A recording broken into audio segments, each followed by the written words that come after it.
이 보도국 취재 기자와 함께 주요 이슈에 대해 짚어보는 집중 취재 시간입니다. 이 코로나 직격탄을 맞았던 면세업계가 부진의 늪에서 헤어나오지 못하고 있는데요. 믿었던 중국인 단체 관광객의 귀환에도 이 좀처럼 실적이 나아지지 않고 있습니다.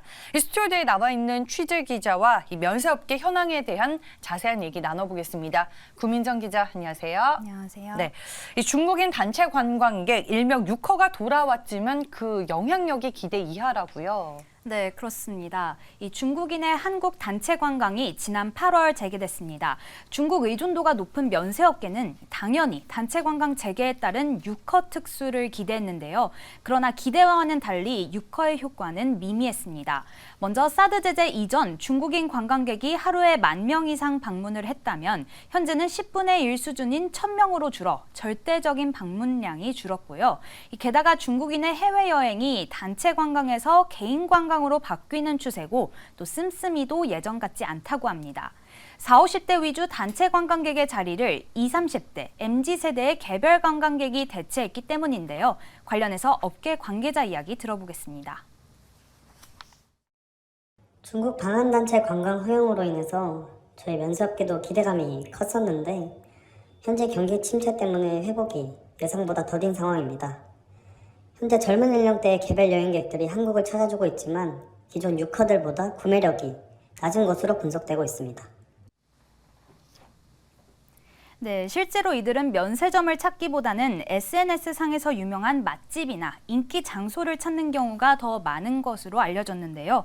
이 쇼핑보다는 체험 중심의 여행을 선호하는 것이 특징이라 면세업계의 실적 개선에는 큰 도움이 되지 못한 것으로 보입니다.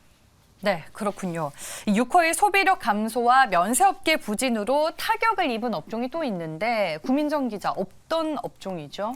네, 바로 한국 뷰티 업계인데요. 이 화장품은 코로나 이전 면세점에서 유커들이 가장 많이 구매하던 품목 중에 하나였고 또 뷰티 업계 입장에서도 면세점은 가장 큰 판매 채널 중 하나였습니다. 이 서로 상부상조를 하는 구조였던 건데요. 그런데 최근 중국 애국주의에 따른 자국 제품 선호 현상이 두드러진 데다 또 중국 화장품의 경쟁력 자체도 성장하고 있어 한국 뷰티 업계가 타격을 입었습니다.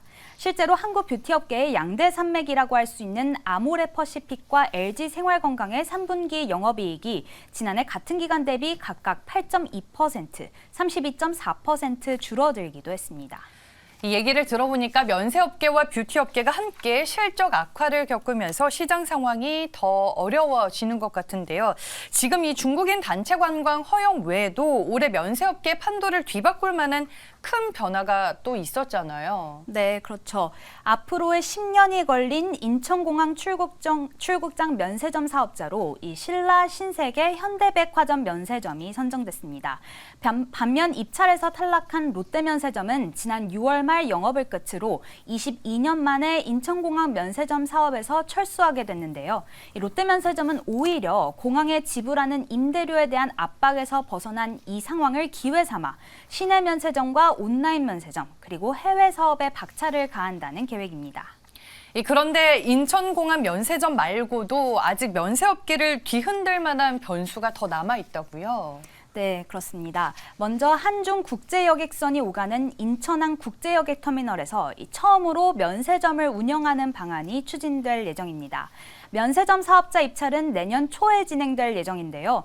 그런데 인천항을 오가는 중국인 관광객 수가 아직 코로나 이전 수준을 회복하지 못했다는 점과 또 기존 10개 항로 가운데 현재 4개만 운항 중이라는 점을 고려했을 때 면세점 사업자들이 실제로 입찰에 참여할지는 아직 미지수입니다. 또한 이르면 11월 말 김포공항 주류담배 사업권 면세점 입찰 공고도 날 예정이라 이 사업권을 효율적으로 운영하고 싶어하는 면세점들의 고민이 더욱 깊어질 것으로 보입니다. 네. 이 새로운 사업을 확정하거나 혹은 포기하는 데는 현재 실적도 큰 영향을 미칠 것 같은데요. 앞선 대화를 통해서 이제 면세업계 상황이 좋지 않다는 건 알겠는데 구체적으로 어떤 상황인 건가요? 네, 기업별로 한번 살펴보면요. 호텔 신라의 신라면세점 영업이익이 지난해 3분기 6억 원 흑자에서 올해는 163억 원 적자로 돌아섰습니다. 또 신세계면세점의 매출은 49.1% 감소했지만 영업이익은 133억 원으로 약 160% 증가했습니다. 현대백화점 면세점의 3분기 매출 역시 57.5% 감소했지만 이 영업이익은 전년도 150억 원 적자에서 10억 원으로 흑자 전환했습니다. 한편 롯데면세점의 3분기 실적은 오는 15일 발표될 예정인데요. 인천공항에서 철수한 것이 과연 어떠한 영향을 미쳤을지 한번 지켜봐야 할 것 같습니다. 네, 이 엔데믹 이후로 영업이익이 소폭 증가한 곳도 있지만 여전히 매출은 줄고 기대했던 만큼의 폭발적인 실적 개선은 없었는데요. 그렇다면 면세점들의 부담을 덜어줄 제도나 혹은 면세점들이 앞으로를 위해 마련하고 있는 돌파구가 따로 있을까요? 네, 먼저 면세업계 수익성 악화의 주범인 송객 수수료를 법으로 제한하는 방안이 추진됩니다. 이 송객 수수료는 면세점들이 면세품 판매 촉진을 위해 중국 보따리상이나 현지 여행사 등에 지급하는 비용인데요. 현재 단체 관광객들의 씀씀이가 전 같지 못하자 다시 보따리상에 대한 의존도가 높아지며 매출의 대부분을 송객 수수료로 사용하는 상황이라 관세법이 개정이 되면 좀 아무래도 면세업계의 부담이 줄어들 것으로 예상이 됩니다. 또한 면세업계는 명동에 쇼룸을 만들거나 자체 캐릭터를 개발하고 팝업 스토어를 오픈하는 등 쇼핑과 관광을 결합한 공간을 만들고 있는데요.